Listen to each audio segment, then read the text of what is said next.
Nugget's left his V3i with me for a couple of days, so I can do a bit of programming, sort of under my name, so it doesn't mess up what he's done. Because you can name programs on there and save them into its library and so on. So I've just made a little program on there called Robbo, and so it doesn't interfere with any of Dave's. I keep it separate, of course. I'm looking at doing one for some of the common finds that we get out at the World War II site. In this photo you can see all the old pre-decimal coins along the top row, and down the bottom we've got a button, a rising sun, dog tag, bullet and a razor. So I just randomly pick those bottom things out, and using the ID numbers of the coins and the other objects and giving them a buffer each side because they all vary a bit, I'm able to either put a text name in, or in some cases I've used an icon if there's an icon suitable. What I have found with the silvers especially, if it's a newer florin or a shilling or whatever, it can ring up differently to the older ones. That's not really a problem in this program, because this program would be used at the World War II site only, and you don't normally find later year coins there. They're usually around the war years or earlier.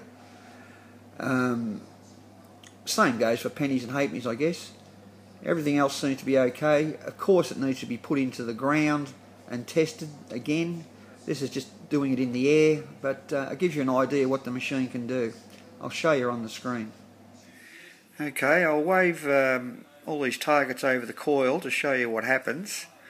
If you watch the very top of the screen, outside the yellow square at the very top, you'll see the results. The florin is first, the shilling,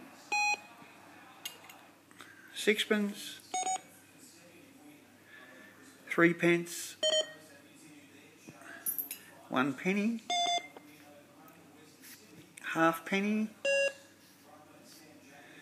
Now we'll go to some of these other targets. The dog tag. You can see I've used an icon on the dog tag instead of text, because the icon there sort of looks a bit like a US dog tag. A rising sun,